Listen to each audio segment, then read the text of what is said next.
అమ్మా, నువ్వు చెప్పినట్టుగా జరగాలంటే వెన్నెల ఇంట్లోకి రావాలి. అలా రావాలి అంటే వెన్నెలకి అన్నయ్యకి పెళ్లి జరగాలి. వాళ్ల పెళ్లి జరగాలంటే అన్నయ్య వెన్నెలని ఇష్టపడాలి. మరి అన్నయ్య వెన్నెలని ఇష్టపడుతున్నాడా? అదే నాకు అర్థం కావట్లేదురా. పెళ్లి మాటెత్తితేనే చిరాకు పడే మీ అన్నయ్య వెన్నెలతో మాత్రం సరదాగా నవ్వుతూ మాట్లాడుతున్నాడు. వాళ్ళిద్దరి మధ్య ఏదో నడుస్తోంది. అమ్మా, ఒకవేళ అది ప్రేమే అనుకో, అన్నయ్య వెన్నెలని ఇష్టపడుతున్నాడే అనుకో, అప్పుడు మనం ఏం చేద్దాం? చంపేద్దాం.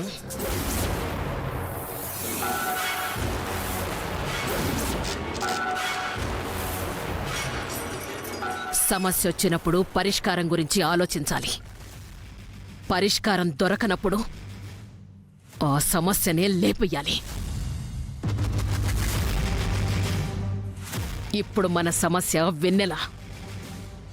దానికి పరిష్కారం ఆలోచించడం కన్నా దాన్ని చంపెయ్యడమే కరెక్ట్.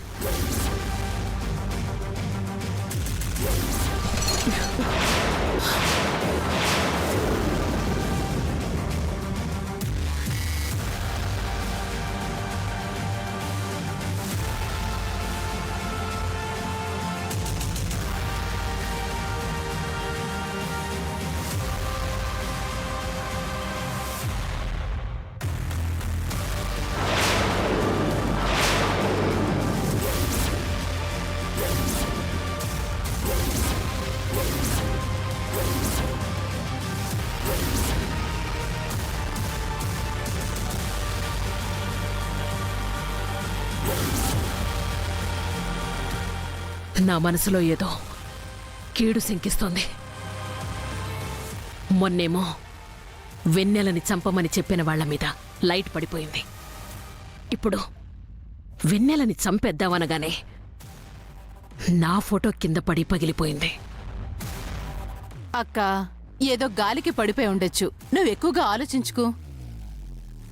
అలా అయితే మిగతా ఫోటోలు కూడా పడిపోవాలి కదా.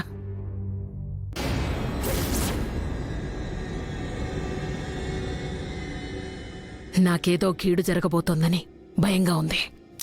అక్క, నువ్వేం భయపడకు. మనం గుడికి వెళ్దాం. అంతా అదే సర్దుకుంటుంది.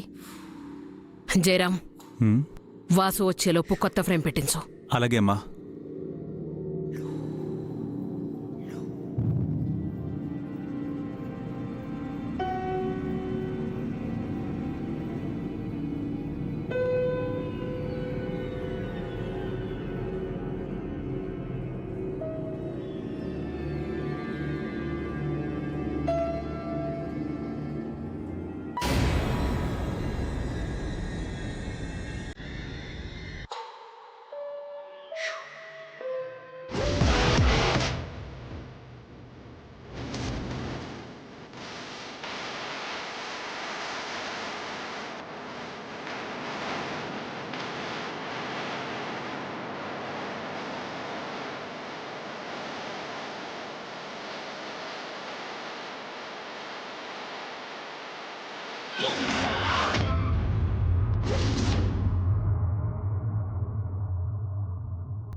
అయ్యా నమస్కారం. నమస్కారం. ఎలా ఉన్నారు? ఆ దేవుని దయ వల్ల అంతా బానే ఉన్నా. పూజారి గారు, ఊళ్ళో అందరిళ్లలో శుభకార్యాలు జరుగుతున్నాయి. ఒక మా ఇంట్లో తప్ప. అనుకున్న పని ఏదీ జరగట్లేదు. మా కళకి త్వరగా పెళ్ళవ్వాలని తన పేరు మీద స్వామివారికి అర్చన చేయండి. అమ్మా, మీరున్నది ఆ పరమేశ్వరుడి ఆలయంలో. మీరు నిండు మనసుతో ఆ స్వామివారిని కోరుకోండి. తప్పకుండా మీ కోరిక తీరుస్తారు. అమ్మా, మీ గోత్రం చెప్పండి. పైడిపాళ్ల గోత్రం.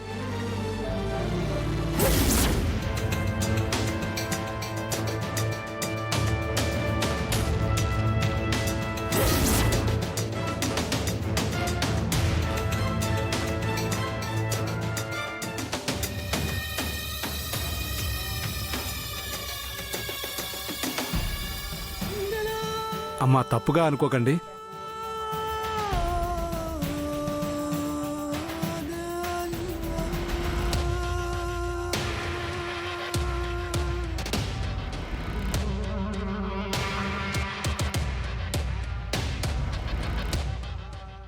అమ్మా నమస్కారం, రండి అమ్మా.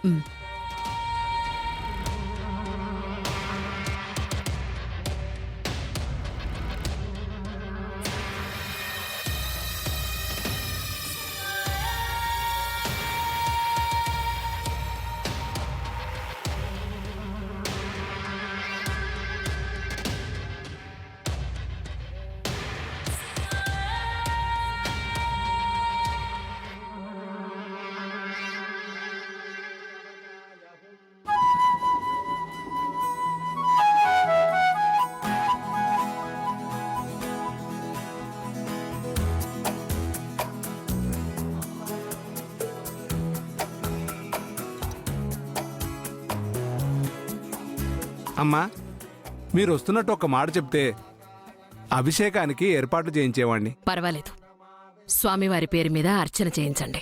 అక్క ఇంకా నయం, స్వామివారిని వాళ్ళ ఇంటి ముందుకు తీసుకెళ్తానం లేదు. అనుకోకుండా వచ్చాం. స్వామివారి అభిషేకం వచ్చే సోమవారం మా పెద్దబ్బాయితో వచ్చి జరిపిస్తాం. అర్చన మొదలు పెట్టండి. పంతులు గారు, ముందు మేమొచ్చాం, మా పూజ కానివ్వండి. అయ్యా, వాళ్ళు మీకన్నా పెద్దవాళ్ళు. ముందు వాళ్ళది అయిన తర్వాత మీ పూజ మొదలు పెడతాను.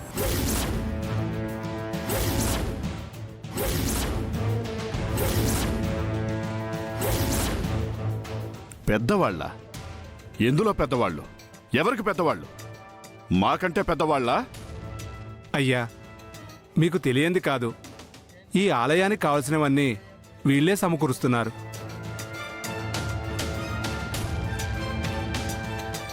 పైగా ఈ ఆలయానికి ధర్మకర్తలు కూడా. ఈ ఆలయ నియమం ప్రకారం స్వామివారి పూజ చేయడానికి ఎంతమంది ఉన్నా సరే మొదటి ప్రాధాన్యత ధర్మకర్తలకే ఇవ్వాలి. పూజారి గారు, దేవుడు ముందు ఒకరు ఎక్కువ కాదు, ఇంకొకరు తక్కువ కాదు. అయ్యా, వయసులో మీరు పెద్దవాళ్ళు. నేను ఇలా ఎందుకు చెప్తున్నానో అర్థం చేసుకోండి. పంతులు గారు, మీరు చెప్పింది అర్థం చేసుకోవడానికి కావాల్సింది వయసు కాదు, బుద్ధి.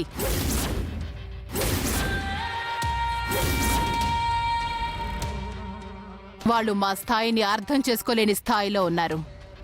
మాలాంటి డబ్బున్న వాళ్ళని చూస్తే ఇలాంటి అలగా జనానికి కడుపు మంట. మీరు పూజ కానివ్వండి. ఏయ్, మాటలు తిన్నగా రానివ్వు. స్థాయి గురించి మీరు మాట్లాడుతున్నారా? రాములమ్మ రాజేశ్వరీదేవిగా, రాణి ఇందిరాణిగా ఎలా అయిందో గుర్తు పెట్టుకో. ఏదో అదృష్టం కలిసొచ్చి ఇలా ఉన్నారు కానీ ఆ అదృష్టమే లేకపోతే మీకు బిచ్చగాళ్ళకి తేడా ఏమీ లేదు. అసలు నీ భాగవతం గురించి తెలిస్తే ఇప్పుడు నీకు మర్యాదిస్తున్న ఈ పంతులే కాదు, బయట అడుక్కునే వాళ్ళు కూడా చీకొడతారు. ఎందుకులే అని ఊరుకుంటున్నాను, లేకపోతే నీ పరువు మొత్తం నిమిషంలో పోతుంది. జాగ్రత్త. ఏయ్, ఇంకొక మాట మా అమ్మ గురించి మాట్లాడావంటే గుడి అని కూడా చూడను, ఇక్కడే చంపేస్తాను. అంత దమ్ముందేరా నీకు? ఎరా, చంపేస్తావా? అంత మనగాడివారా నువ్వు? నువ్వు చంపడానికి గుడి బడి అని ఆలోచిస్తావేమో, నాకదేదీ తెలీదు. నరకడం మాత్రమే తెలుసు. నరికేస్తావా? దా నరుకో. ఏంట్రా బెదిరిస్తున్నావా? నరకరా. చంపేస్తా నిన్ను. నరకో. నువ్వు నరకరా. నరకరా? రేయ్, మేమే నరికేస్తాం నిన్ను. నరకరా. చంపేస్తా నిన్ను. రేయ్, ఆగరా! పనికి మాలిన వాళ్లతో నీకెందుకురా?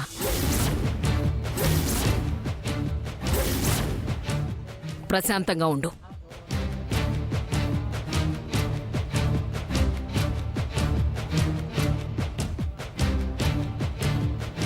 పంతులు గారు, పూజ ప్రారంభించండి. అలాగేనమ్మా. రాజేశ్వరి, గుర్తుపెట్టుకో, నీకు రోజులు దగ్గర పడ్డాయి. పైనుండి ఆ భగవంతుడు అన్నీ చూస్తున్నాడు. ఏదొక రోజు నీ అసలు స్వరూపం వాసుకి, ఊళ్ళో వాళ్ళందరికీ తెలుస్తుంది. అప్పుడు కూడా ఇలాగే మాట్లాడు. చూస్తా. పదండి.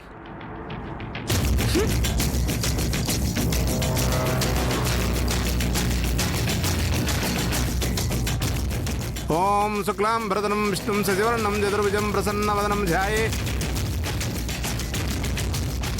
ఇప్పుడు చాలా సంతోషంగా ఉంది. వాళ్ళు మన ముందు తగ్గి వెళుతుంటే. అక్క, ఆ దేవుడైనా నీ ముందు తగ్గాల్సిందే.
నువ్వంటే నాకు చాలా ఇష్టం.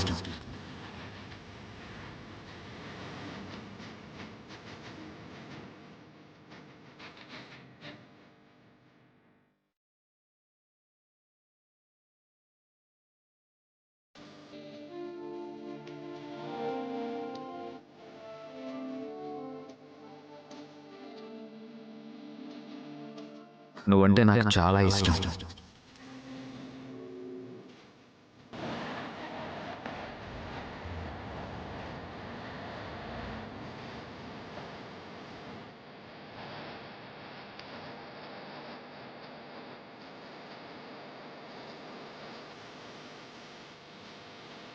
వేరే ఇంకేదైనా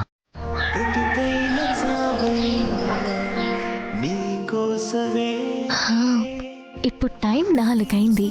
వాసుబావ లేచేలోపు ఇంటికెళ్ళాలి.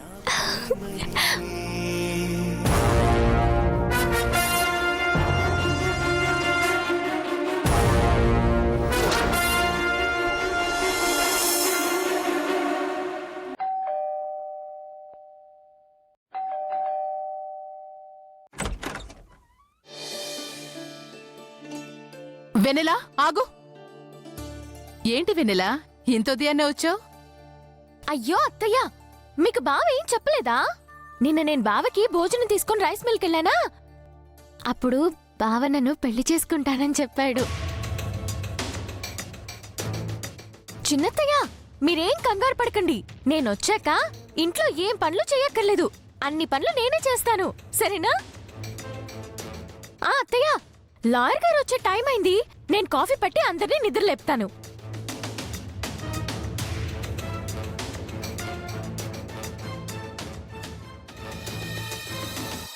అక్క, అక్క, లే అక్క, లే అక్క.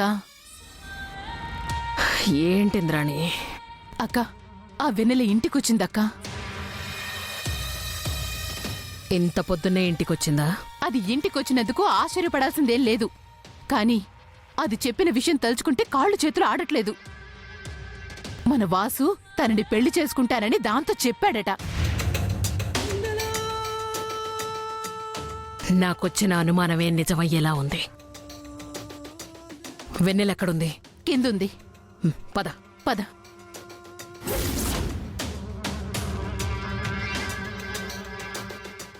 అత్తయ్య, అత్తయ్య, అప్పుడే లేచేశారా? ఇంట్లో మొదటి కాఫీ మీకే ఇచ్చి లేపుదాం అనుకున్నాను. తీసుకోండి. మీరు తీసుకోండి అత్తయ్య. అత్తయ్య, చక్కెర కొంచెమే వేశాను, ఎందుకంటే మీకు వయసు అయిపోతుంది కదా. ఇప్పటి నుంచే ఆరోగ్యం విషయంలో చాలా జాగ్రత్తగా ఉండాలి. నాకు బావకి పిల్లలు పుడితే మీరే కదా చూసుకోవాలి.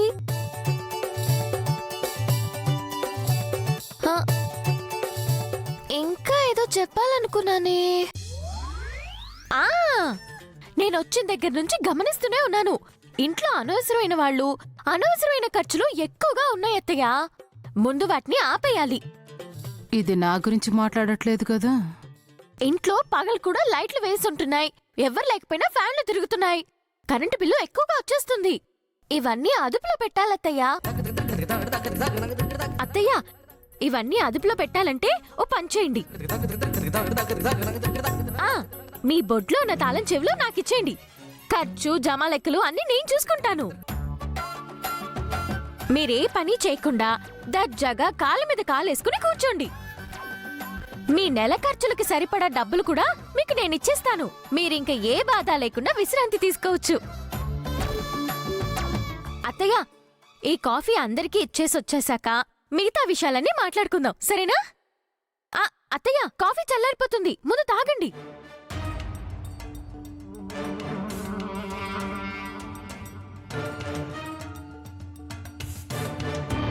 కాఫీ చల్లారిపోతుందని మనల్లుడికించి వెళ్ళిపోయింది. వాసు పెళ్లి చేసుకుంటా అన్న మరుసటి రోజే నిన్ను దాని దగ్గర అడుక్కునేలా చేసింది. లాయర్ వస్తున్నాడు అన్న టెన్షన్లో నేనుంటే ఇదొచ్చి నెత్తి మీద పెద్ద బాంబే వేసింది. అసలు వెన్నెల మాట్లాడుతూ ఉంటే నాకొస్తున్న కోపానికి తన్ని చంపి. ఏంటక్క పైకి చూస్తున్నావు? తల మీద ఏదైనా పడేదుందా అని చూస్తున్నాను. మొన్న తన్ని చంపుతానని వెళ్లిన వాళ్ల తల పగిలింది. నిన్న చంపేద్దామని నేనంటే నా ఫోటో పగిలింది. మళ్ళీ చంపుదామంటే నాకేమైనా అవుతుందేమోనని పైకి చూశా. ఏదో వచ్చి పడడం ఎందుకక్క? మనకి మనవే కింద పడిపోయేలా న్యూస్ చెప్పింది కదా. లాయర్ వచ్చి వెళ్ళిన తరువాత డైరెక్ట్గా వాసునే అడిగేస్తా, వెన్నెలని పెళ్లి చేసుకోబోతున్నావా అని. నేనడిగితే వాసు అబద్ధం చెప్పడు. అప్పుడు వెన్నెల సంగతి చెప్తా. మావయ్య, కాఫీ తీసుకోండి. ఏంటమ్మా ఇంత పొద్దున్నే వచ్చేసావు? బావకి సంబంధించిన అన్ని విషయాలు నేనే చూసుకోవాలి కదా మావయ్య. ఉదయం టిఫిన్ నుండి రాత్రి భోజనం దాకా అన్నీ నేనే చేసి పెడతాను. ఒక్క బావే కాదు, ఇంట్లో ప్రతిదీ ఇక నుంచి నేనే చూసుకుంటాను. నాకు తెలియకుండా ఇంట్లో ఏం జరగకుండా చూసుకోవాల్సిన బాధ్యత మీదే. అర్థమైందా? అర్థమైందమ్మా, అర్థమైంది. ఇక నుంచి ఈ ఇంట్లో నువ్వు చెప్పిందే చట్టం, సరేనా?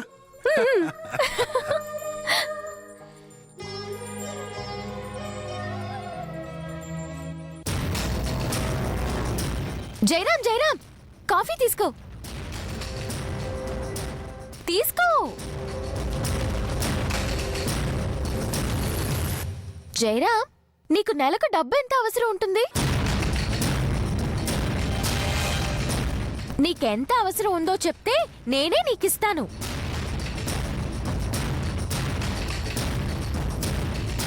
నన్ను డబ్బులు అడగడానికి మీరేం ఇబ్బంది పడకండి. ఇదంతా ఎందుకు చెప్తున్నానంటే, రేపు వాసుబావకి నాకు పెళ్ళయ్యాక పెద్ద కోడలిగా ఈ వ్యవహారాలని నేనే చూసుకోవాలి కదా.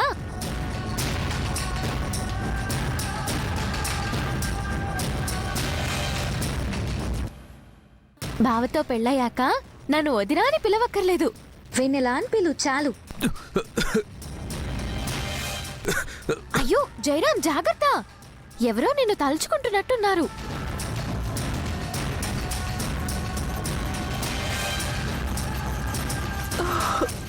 అమ్మా, కాఫీ అమ్మా. వదినా, కాఫీ తీసుకోండి. తీసుకో.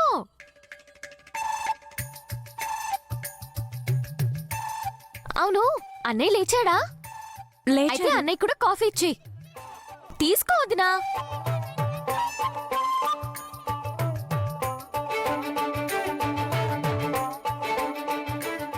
అమ్మా.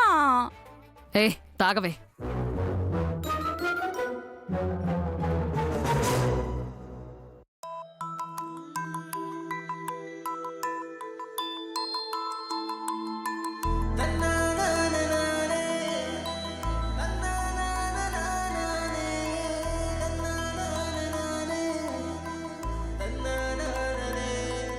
వాసుబావా, వాసుబావా, వాసు బావా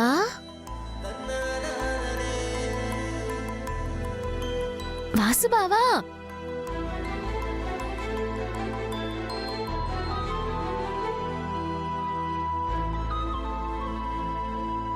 హే వెనెలా నువ్వేంటి కాఫీ తీసుకో బావా. నువ్వు ఇంత పొద్దున్న వచ్చావేంటి? ఏ రాకూడదా? రాకూడదని కాదు వెనెలా, ఇంత ఉదయాన్నే ఎందుకు అని. బావా నిన్న నువ్వు నాకేం చెప్పావా గుర్తుందా?